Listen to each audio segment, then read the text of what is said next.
terrorists to have accidents. I think more people die from accidents than terrorists, isn't it? Yes. Yeah. So, and this we either, even you stay at home and you don't go out anymore.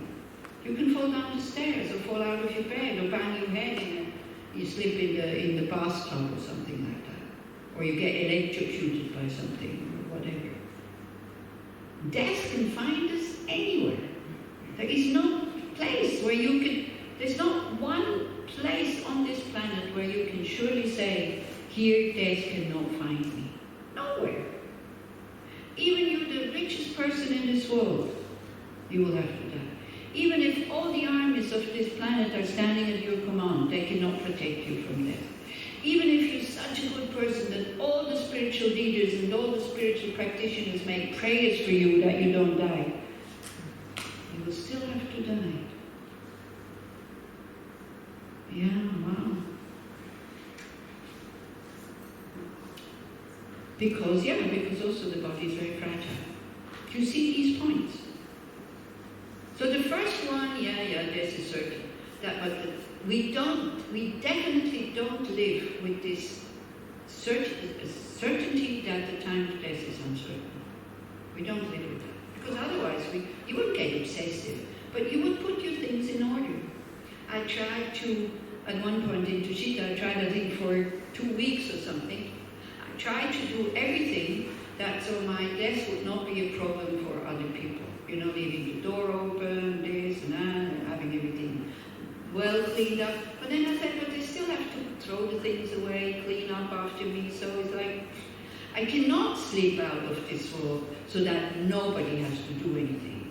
Because dying as a foreigner in India for people is very complicated because the police thinks that you were killed.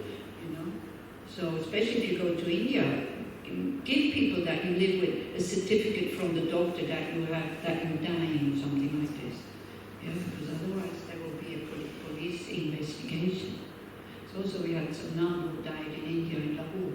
So I needed to have also from the embassy kind of a letter that she is dying, and they still came to investigate. So. Okay, when we have become aware of these points, then we start to look. What will not help at the time of death? And again, it seems black and white, and it says possessions cannot help. Now,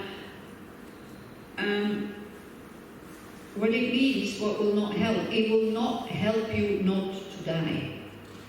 That's what it means. You cannot buy life with your possessions. Your friends and families, no matter how much they love you, they cannot prevent your death. And definitely the body cannot prevent death because it's the one who's causing what we call death, okay? But, so that's pretty obvious.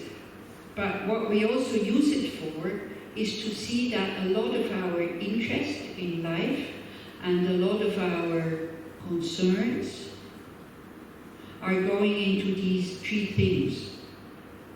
Like when we are not well, we take comfort in possessions, like we go and buy something, for example, to make us feel better, or we go to eat something, or if that doesn't help, drugs, alcohol, whatever. Yeah? So we take refuge in possessions to make us feel better. Something that we definitely take refuge in also to make us feel better is friends and family. So even now, they're still alive, you are still alive. Just a thought that you will have to leave them at one point and you will never see them again. How can you say this will not be a problem if you never worked with it? How can you have an illusion of a peaceful death when you are aware, because you want to be awake and aware and knowing what's going on, that you will never ever see these people in that form again? This is why I'm saying, just look how you feel when you leave for a year somewhere abroad, for 6 months, when you say goodbye. How do you feel when you say goodbye? Happy? Shall we close? We have another 20 minutes to go. If we want, we can, yeah, okay. So you can take the one from there where the lid is sitting, because then we open it.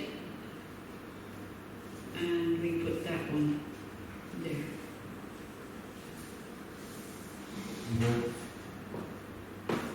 Because that one would be a long, it's not a long, it's a long one, because it's easier when, no, it's also in two pieces.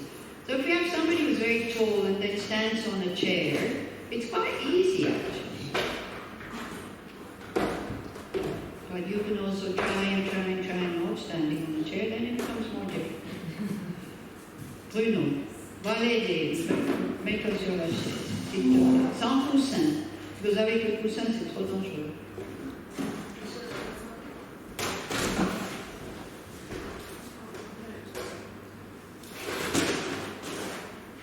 Okay, now we need to have a half one, which is there. Okay, so you can leave it over there, so that will be for tomorrow morning.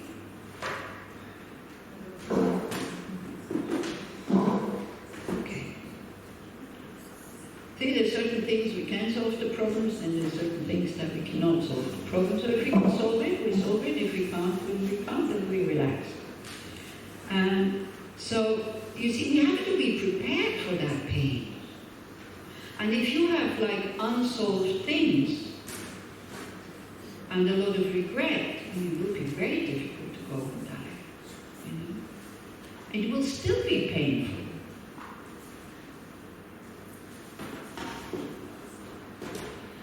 So when people get so-called death certificate from their doctor because of cancer and say that there's nothing we can do anymore.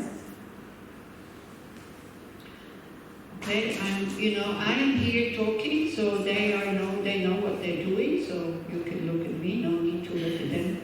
It is being taken care of. So,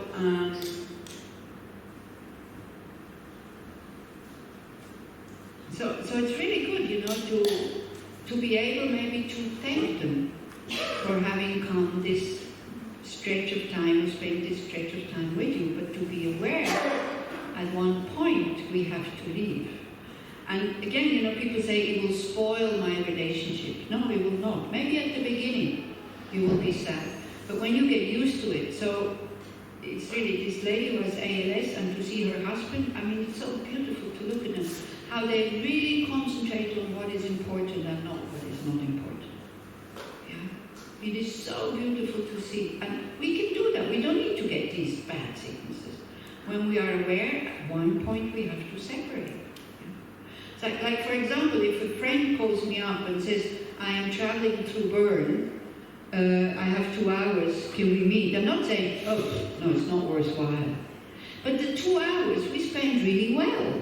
I'm not going to start arguing with her about what she's wearing or something like that. If she then comes to live with me, and stays, maybe then I start to try changing her. Yeah? Whereas if we know that we have to leave them behind, then we appreciate them the way they are. So that's quite a good thing. So that will be very difficult, I think, to leave. There's a lot of attachment and clinging there. Yeah? So, of course, it's nice to die without attachment, but we can maybe, for the moment, start to think with not too much attachment. Yeah? So start working with that. Not to have too high expectations that we will die totally without attachment. Yeah? And, as I said, when things need to be cleared up, things need to be said, then maybe write it first, and then reread it, and then reread it again, and then after having read it maybe 20 times, and you still want to say it like that, then you can say it or send it or whatever. Writing things and sending it is tricky because they don't see your facial expression. So it can be totally misunderstood when you write an apology, for example. Going in person, it needs a lot of courage, because you put yourself into the hands of the other person. And then they might use it against you, which very often they do, because it gives the power over you, and we're such power gamers. Yeah. Also, Thich Nhat Hanh says, when you have a problem with somebody, think about you and this other person in 100 years from now. Who cares about this problem that we have now, in 100 years from now? But now it seems to be so important. You know, sometimes 2 months is enough. Have you ever noticed when something upsets you, you have this urge, talking about it to somebody, to go and say to somebody how bad they are, look what they did. If nobody wants to listen to you, after 2 weeks, you lost interest. Or even if people listen to you, you lose interest in telling the same story again and again and again and again. So you just have to wait a while and then the interest will go. And then you don't create any negative karma in the meantime. So we think that this is what we're the most attached to as friends and families, but I think what we are the most attached to is this body. Because we identify with it. And we don't, you see, we notice the attachment to friends and family because we separate from time to time. You know, like holiday, and they go somewhere, we go somewhere. So we feel the pain. But the body is always with us. So we've never been without the body, so we don't feel the attachment to it. And if you want to measure the attachment to your body, just see how you react when somebody touches it that you don't like. If somebody touches it that you like, there's no problem, you know. But this is how we can measure our attachment. It can also be objects. When somebody starts to, you know, say, oh wow, this is really new telephone, you know. Oh wow, it's the newest this and this and this and this, you know, and it's somebody that you dislike, they're very happy for you that you have this wonderful telephone. You're absolutely not happy that they're touching it. And the same goes for the body. Yeah, so this is where we can feel it. When it's somebody that you respect and you like, then it's different. Because wow, they saw my telephone. And we even identify with this telephone. We start to feel good about ourselves because they like my telephone. I mean, this is how far our identification with me and mine goes. So you're not your body, and it's not the body that dies. And it's not the I or the mind that dies. What dies is your body, or the body. You know, so many people are concerned, I want to be buried there in that place. That's so important. It will be a dead body, a corpse, that one has to pay a lot of money to ship it there, you know. And the mind will have separated from it. The mind will have gone. It's like, you know, so. But if it is important for you so that you can die a peaceful death, then yeah, write down where you want to be buried. But I doubt that you will notice where you will be buried. Okay?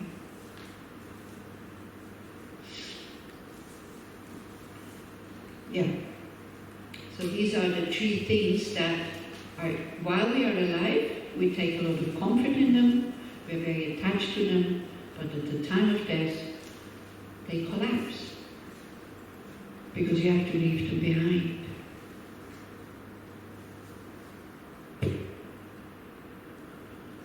Now, if you notice the attachment already now, and you stop calling the things mine.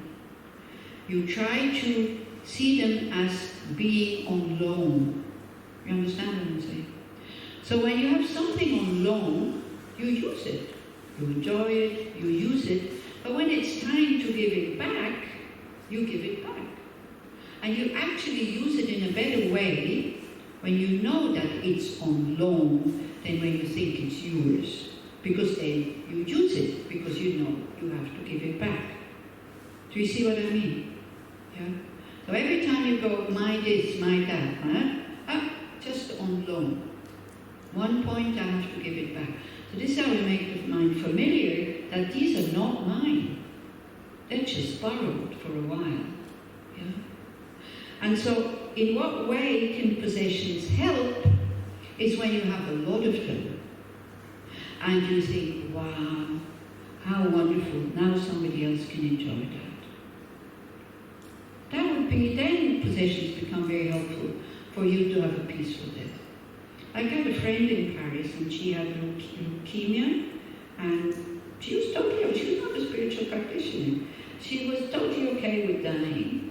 Yeah, she's very, very sober, down to earth, very strong person. Difficult life also, not easy life, but happy. She had this natural happiness. She was able to overcome very difficult situations. You know, having been very rich, losing all the money, losing the husband because he went off with somebody else, the kids rejecting her. It's like, poor, not easy. But she had this healthy self-confidence on her.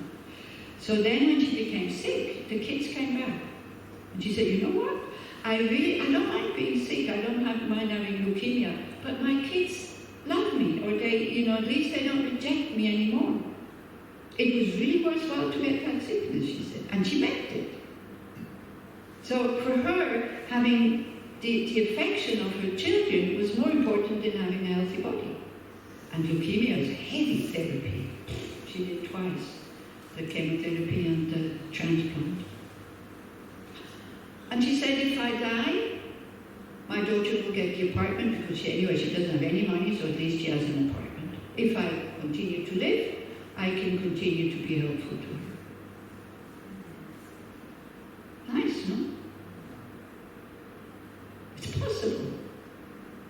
It's really possible. So if you buy something, make sure you buy something of high quality that can be reused when you die, not cheap crap that people don't know where to throw it. Yeah? Because most of the things, when you have to empty somebody's house, has anybody ever done that? Emptying somebody's house? How much is, percent-wise, how much you keep and how much you throw? I used to help people to do it. Oh. So it's very difficult because the kids, the grandkids, they throw everything. Yeah. It doesn't keep anything without the mind. Yeah. It doesn't touch for it. Yeah. Because we are the throwaway society. Mm-hmm. But even I don't know, but it's like I'm not a kid, but I know, if I see somebody's apartment, I need to empty it, and I know that they were very, very attached to something, but I really think it's crap. But it's so difficult to throw it away because it's some kind of like a treason to the person when you throw away their stuff, but you don't know what to do with them. So when my dad died, and I was very attached to my father, so when I was in India because he said, you don't have to come when I die because I will be dead, and why would you pay for a plane ticket? This was my dad being kind of very happy to have earned so much money because he was born poor, but in his mind, he had earned a lot of money he could leave to his kids. So he didn't want us to kind of squander it for nothing. So I said, look, if you don't mind, I will make that decision. But he died so quickly, I didn't have time to go home. So I stayed in India, but then my sister-in-law, because my brother was already dead also, so my sister-in-law kind of said, look, we'll keep a few things of his for you. And then, so I felt a lot of pain when he died. I cried and was totally not useless, and because I lost my hero, because I was very attached to him. But because I think I knew how to deal with these things and I just accepted it, it lasted maybe a month and a half. And then the pain was gone. But I thought, when I go home and then I see things, I'm sure it will come back. It never came back. I looked at these things, his golden watch and photographs and this, and I thought, this is not my dad. And then I said, we can give it away. Or if you want to keep it, you keep it. Otherwise, you just give it away. So this is great. If you also write it in your wherever, whatever you want to throw away, it's fine. Because you don't need it anymore. Yeah? Or give it away. Much better to give it away. Just give it away. Like also somebody's daughter had committed suicide. Also very rich family. The daughter had a lot of very expensive clothes. And the mother said, oh, it's so much suffering to go to these cashmere sweaters and all this. I said, phone the Red Cross, Let them come and then they give it to the refugees. Yeah, but they will be giving it to the refugees. I said, so and? Refugees should not have like cashmere sweaters? Oh no, I will ask her friends who are also all rich. Maybe they want to have something. I thought like, And then she sees the sweater on somebody else, you know. So we're not very skillful with these things. It is objects. The value that you give the object is like not in the object. Yeah? It's complicated. Dying is really, living is complicated, dying is much more complicated. I don't know if anybody has dealt with, the papers and the laws and the bank account and dissolving everything. It's like, and the more there is, the more complicated it becomes. So if there's not much left, then very easy. If you are parents and you don't have enough money or apartments to live to your children, I think it's fine. Because at least they will not start fighting with each other. Because each kid usually thinks that the other got more, unless they're really harmonious and really think, look, you need it, you take it. So many stories. The kids, even one needs it, the other one doesn't need it. But no, I want to have it as well because I have a right to have it. Give it to the one who needs it. Brings much more happiness. And no kind of conflict and bad feelings and all this. Yeah? But these possessions, it creates so many problems. Yeah?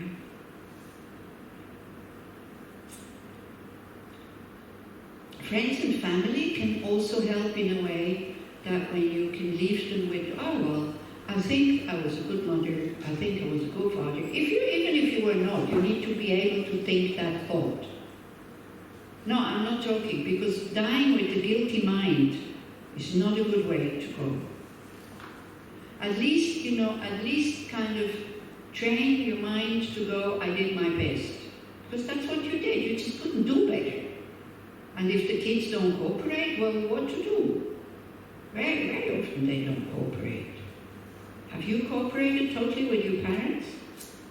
Have you? I didn't. How many of you think that I was a really good child and it was very easy for my parents to be a good father and a good mother because I did everything they wanted me to do? Who? Nobody. Still, we had good parents because they tried to do the best with non-cooperating children. Isn't it? Yeah. So if you can think, as a good father, good mother, I gave life to somebody, for example, as a mother or as a father, well, it's mostly the mothers, isn't it? I gave life to people. How wonderful now they can have a good life or practice or become enlightened or practice human rigors, whatever. To rejoice in what you did. It's good if you can train the mind now when you're not feeling well, because the moments when you're not feeling well, these are the moments to train for death. That's where you need to go. I will die. Do I want to die with this shitty mind? Yeah? And that's why you practice to learn to dissolve these minds so that then you can go with a peaceful mind. Yeah? So you need to learn to think about when you're not well, to think about the good things that you've done so that you calm down. But then no, usually the mind, when you're already not well, the mind thinks about all the things you've done wrong. And that really helps to make you feel better, doesn't it? No, it does not. Then the body, what could we do to think that in what way could the body help? Yeah, if you were a nurse or a doctor, somebody massaging, a therapist, or just giving this one shekel to the beggar. You need a body to give. Yeah? Generosity is practiced with the body, for example. Or you could say, I didn't rape, I didn't steal, I didn't kill. Yeah? These are the body actions. To be happy about that. Then they can help. Or to say, just to the body, say, okay, thank you. You supported me for so long, now I understand you're tired and you're kicking me out, it's okay. For example.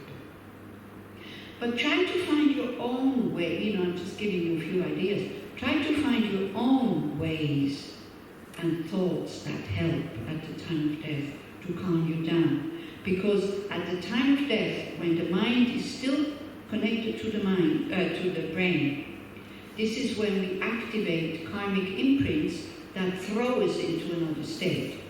So if we die with a lot of anger, we have a good chance to be reborn in hell. So now here you have the pictures, how that looks. If you die with a lot of attachment, I wonder what will happen to my possessions. I don't want this person to have that. Kill it. It's not yours. Yeah? Then you have a good chance to be reborn in as a hungry ghost. If you die with a mind that is just going like, I'm tired, like this, then it's animal. And then if you die with love, compassion, wisdom, clarity, and all this, then is one of the upper realms. And the best thought is really to die. It doesn't really matter where I'm going to be reborn, but may I be able, again, in my next life, to be of benefit to others. Then you become very flexible. And it's not, I'm dying, Whenever you have this feeling of, whatever it is now, open your heart, make it wider. Yeah, so then it's not this, Yeah, wherever I'm going to be reborn, doesn't really matter so much. But may I be able to continue with the practice, and may I be able to be of benefit to others. Then you activate positive imprint. Now again, it depends on your mind only. So, if you think that but you don't mean it, kind of you're full of fear, may I have a benefit to others, it's not going to work. So again, now is the time to train for death. And I guarantee you, if now you train for death, your life becomes very, very joyful and enjoyable if you do these trainings. Has a big influence on your life now, all this. Don't wait. Don't wait. Okay. So now we can have a break until the 1:15, so you have 20 minutes. Actually, I'm a bit too early, which is wonderful. I probably forgot a lot of things. That's why I'm too early, but it's great. And this evening, what we will do, we will train.